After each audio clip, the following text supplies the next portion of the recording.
My name is Rachel Sloan. I'm 40 years old, an artist, and for the past 10 years, I've poured everything I had into the old house beneath the ash tree. I thought it was my safe place, my home. But on the day of my birthday, everything changed. This is the story of how I nearly lost everything and what I did to take it back. Welcome to Echoes of the Past. If you enjoy powerful, true-to-the-heart stories about family, betrayal, and resilience, make sure to subscribe and join us for more.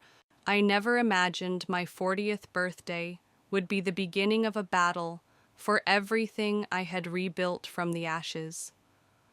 The morning sun filtered through the stained glass window of my kitchen, casting colorful shards of light across the butcher block counter. The kettle hissed softly, and the scent of cinnamon buns drifted through the old brick cottage. This house, my house, stood beneath the sprawling ash tree that my mother planted when I was a little girl. Its wide branches cradled the rooftop like a protective hand. After the divorce, after Mom passed, and after the storm that tore half the roof off, I had nothing left but this broken-down place on Cedar Hollow Lane. And yet, I stayed. I patched the walls, restored the wooden floors, and painted every room with color and intention. I turned the crumbling greenhouse into an art studio. This wasn't just where I lived, it was where I came back to life. Today, I had kept things simple. Wine glasses lined up by the sink, fresh flowers in mason jars, and a playlist humming soft jazz through the speakers. Just a few people were coming over. My neighbor Joy, a couple of students from the local college where I teach art therapy, and my family.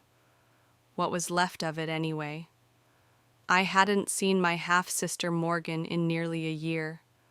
When she texted, "Can't miss your big 4-0," I tried to be optimistic.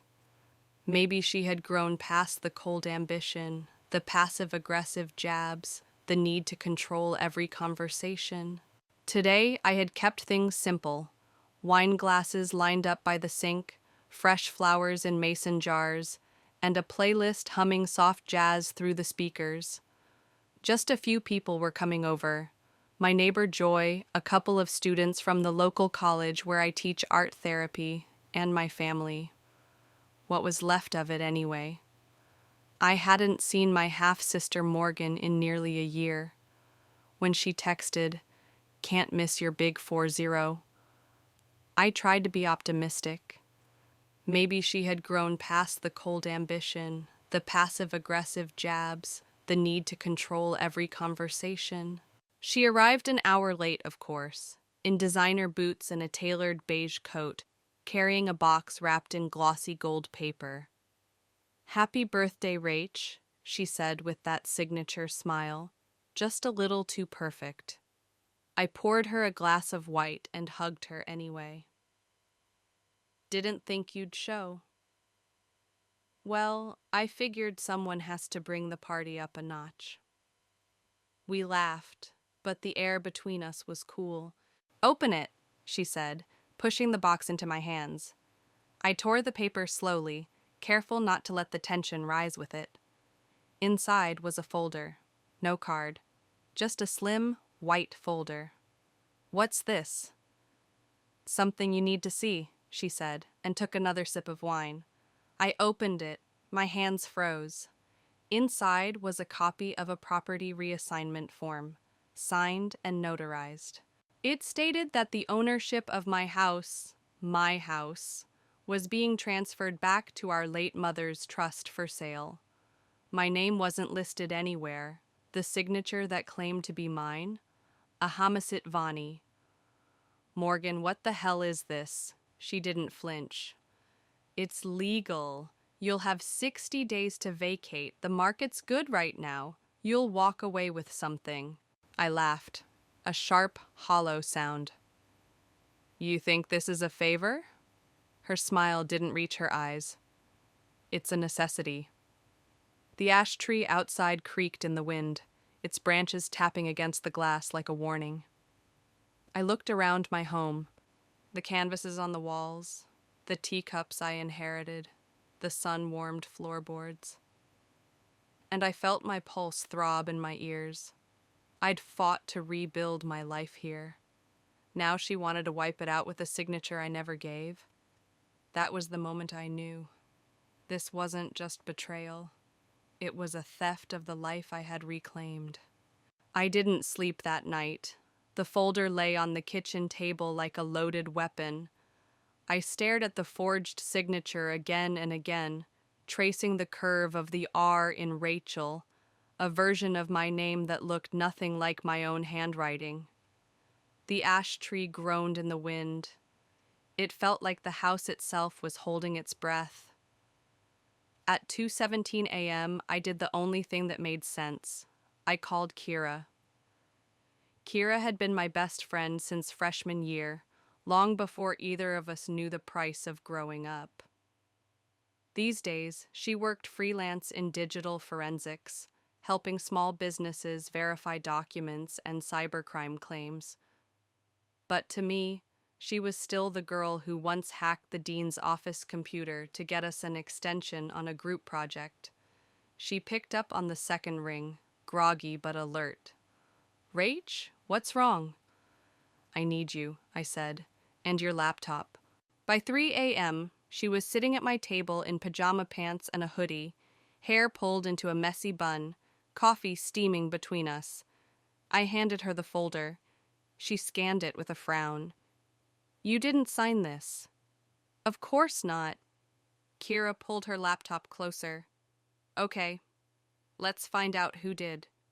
It was strange, watching her hands move across the keyboard while my life was quietly unraveling. The cottage was still. Outside, the ash tree's shadow stretched across the lawn like an old ghost. Kira's fingers paused. "This notary seal, it's registered to a woman named Joanne M. Lively. Sound familiar?" My stomach dropped. "That's Morgan's godmother." Kira arched a brow. "And she retired 2 years ago. She shouldn't even have an active notary stamp."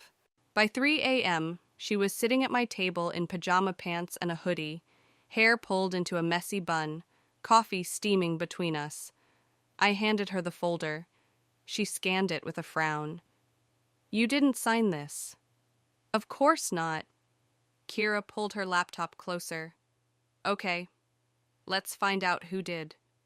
It was strange, watching her hands move across the keyboard while my life was quietly unraveling. The cottage was still.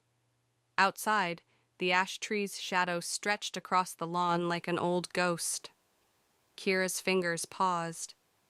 "This notary seal, it's registered to a woman named Joanne M. Lively. Sound familiar?" My stomach dropped. "That's Morgan's godmother." Kira arched a brow. "And she retired 2 years ago. She shouldn't even have an active notary stamp." We both sat back in silence. "She's going all in," I whispered. Kira's voice was steady. "Then so are we." She opened a new file. "Let's build a timeline. Every renovation you've done, every permit, every legal receipt. If you can prove the house was functionally yours, we have a case." I pulled out the old accordion folder I kept in the back of my studio. Receipts, blueprints. Even the city permits I begged, borrowed, and cried my way through after the roof collapsed. Every sheet of paper told a story, not just of home repair, but of healing. By sunrise, we had 3 folders, one of proof I had poured my soul into this house, one of suspicion, the fake documents, the dates that didn't match, and one labeled simply Morgan. "Who else knew about this?" Kira asked. "My stepfather," I said, "and probably her boyfriend. He's some finance guy, real estate investments." She nodded. "Then this isn't just a betrayal, it's a coordinated land grab." I looked out the window. Morning light was starting to seep through the trees. "If they think I'm going to roll over, they don't know me at all." Kira grinned, sipping her coffee. Damn right they don't. Outside, the ash tree stood silent and unmoved. But in my bones, I felt something shift. This was war. The next day, I met Dean, Morgan's longtime boyfriend. Well, not officially. I didn't meet him so much as follow him. Kira had done some digging and found his full name, Dean Kessler. He wasn't just a financial advisor. He was a junior partner at Kessler and Rowe, a boutique firm known for flipping historic properties into luxury Airbnb monstrosities. They had ties to developers, city officials, and, surprise, Morgan. That morning, Dean parked his black Mercedes outside City Hall. He looked polished like a magazine ad for wealth management, navy suit, no tie, Bluetooth in his ear. I snapped photos from my car. Kira, in the passenger seat, was already running a reverse license plate search. "He's meeting someone," I muttered. Sure enough, a man in a gray trench coat stepped out from the building. They shook hands. Dean passed him a file folder. I zoomed in on my phone's camera, and for a split second, the folder tilted, enough for me to catch a glimpse of the logo on the side. Lakeside Urban Development. Kira sucked in a breath. They're the ones behind that apartment complex downtown, the one that replaced the community center. My heart sank. That building had erased a piece of the city's soul. Now they wanted my home. When Dean left, Kira and I went inside.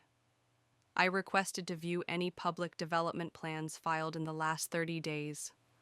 The clerk gave us a list, and there it was. Application number 1097B, demolition request for 142 Cedar Hollow Lane. My address. I stared at the paper, my fingers going cold. Attached to it was a scanned blueprint, clean lines, parking lots, a modern retail cafe, a minimalist sculpture garden, not a single trace of the ash tree. "No one's notified you yet?" the clerk asked, glancing up. I forced a smile. "Oh, I'm sure the letter's in the mail." Back at my house, Kira spread the documents across my art table. "They're skipping steps," she said. "This should have gone through historical review first. Cedar Hollow is protected." I nodded slowly. "They're fast-tracking it before I can object." We had a lead now, but we needed someone on the inside. That night, I texted my former student, Eli Navarro, now an intern at the city's Heritage and Preservation Office. He owed me a favor, several actually. Eli replied almost instantly, "I'll check the archives tomorrow. If there's a backdoor deal, I'll find it." I stared out the window, the ash tree outlined against the night sky. This house had stood for over 80 years. My mother grew up here. Her laughter still echoed in the walls. And now someone who had never lifted a finger for it wanted to turn it into another sterile investment opportunity. I clenched my fists. Not on my watch. The house creaked softly. A familiar sound. A living, breathing sound. I wasn't just fighting for bricks and beams. I was fighting for every memory they couldn't bulldoze. 3 days after we uncovered the blueprint, something changed. I noticed it first in the little things. The feeling of being watched when I stepped outside to water the garden. The flicker of a dark SUV down the block that drove by just a little too slowly. I told myself it was nothing until the box showed up. It was waiting for me on the front porch when I came back from class. No return address, just a plain cardboard box sealed with red tape. My name was written across the top in thick black marker. Not Rachel, just R. Sloan, formal, cold, like a letter from a bank. I opened it. Inside were photographs, full-color, high-resolution prints. Someone had taken pictures of every room in my house, the living room, the bedroom, even the private corner of my studio, where I kept my mother's paintbrushes in a mason jar. Each photo had one thing in common: a bright red X scrawled across it. The final photo was of the ash tree, taken from the street at night. On the back, someone had written 2 words: "Time's up." My stomach twisted. This wasn't just intimidation. It was a message. They'd been inside the house. I called the police. An officer came by, took a report, and advised me to install security cameras.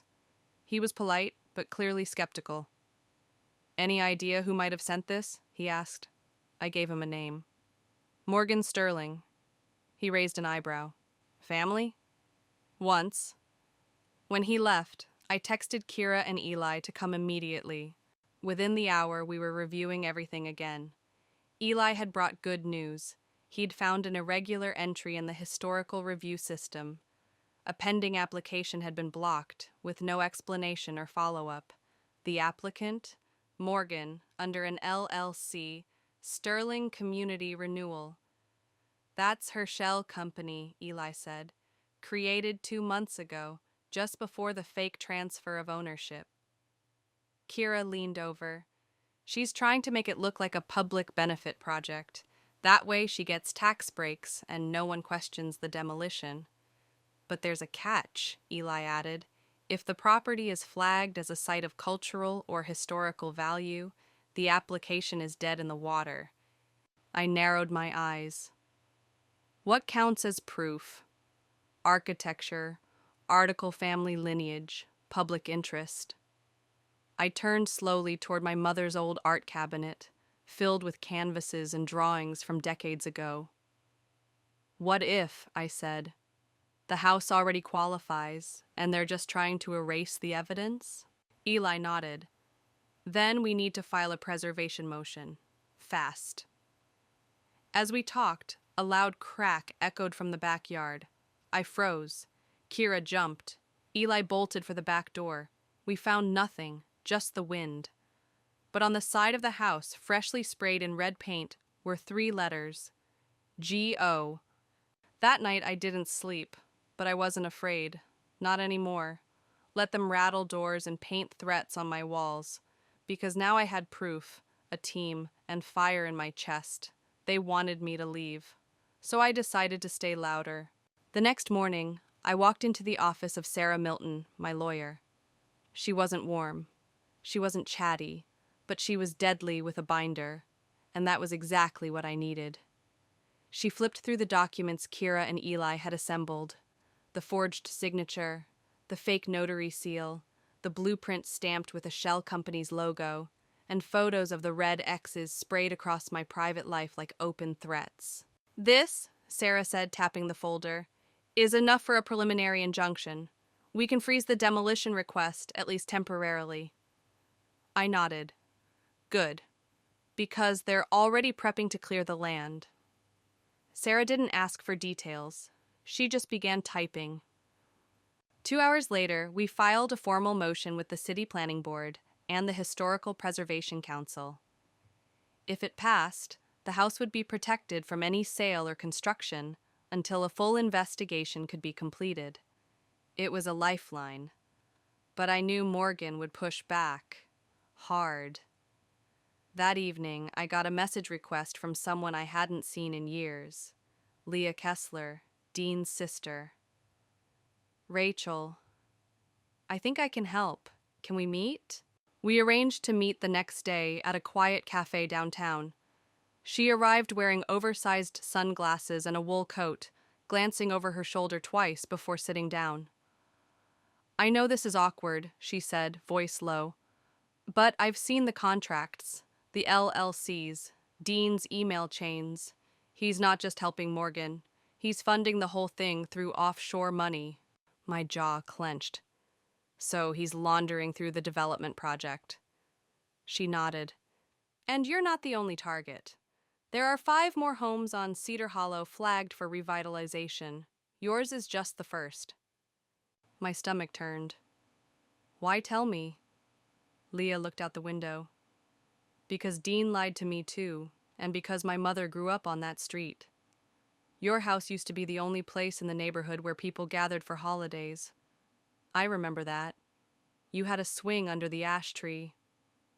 I swallowed hard. Still do. She slid a USB drive across the table. Everything I could get, emails, financial transfers, photos of Dean and Morgan meeting with city reps, outside official hours. Will you testify if it comes to that? She hesitated, then nodded. As I left the cafe, my phone buzzed. An unknown number. I answered. A man's voice. Low. Controlled.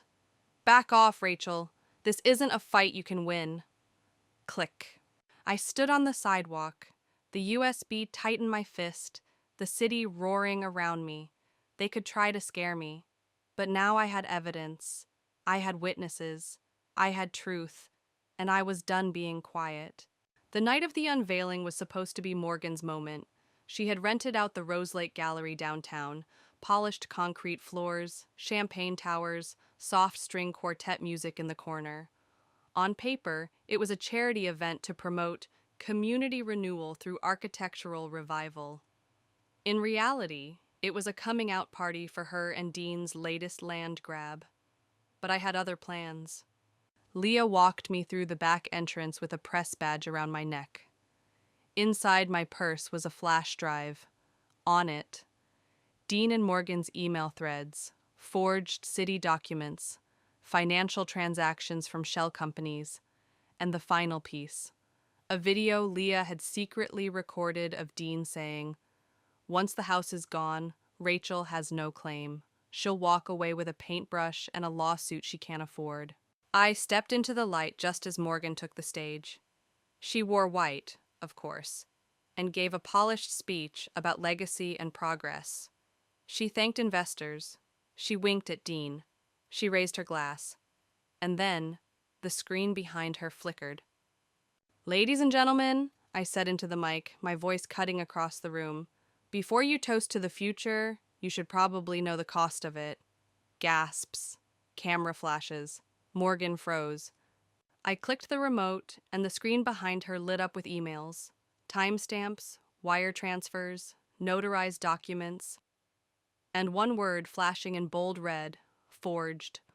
I let the evidence roll like a movie trailer of corruption. The room turned into a hive of whispers and widened eyes. Dean tried to cut the power. Too late. Leah stepped forward. "All of this has been submitted to the city, the Preservation Council, and local media. Tonight." Then Sarah appeared beside me, calm and fierce as ever. "We've also filed an injunction. Any action against 142 Cedar Hollow Lane is now illegal. Criminal charges for fraud are pending." Security escorted Dean out. Morgan followed, silent for once. And just like that, their empire cracked. 6 weeks later, the city granted my house protected landmark status. The ash tree still stands, its wide arms reaching over the roof like a shield. I repainted the shutters with Eli. Kira reinstalled the old stained glass window. And every Saturday, Leah brings pastries and stories from her mother's childhood on this street. My home is no longer just mine. It belongs to everyone who believed it was worth saving. One afternoon, as we planted wildflowers near the porch, I saw something tucked between the roots of the ash tree, a small stone painted decades ago with my mother's initials on it. I smiled. This house survived storms, lies, and greed, but more than anything, it survived me choosing to stay. If this story moved you, or reminded you of something worth fighting for, don't forget to leave a like, share it with someone who needs to hear it, and subscribe to Echoes of the Past for more stories like this one. Thank you for listening. And remember, some homes are more than just walls. They're where we find ourselves again.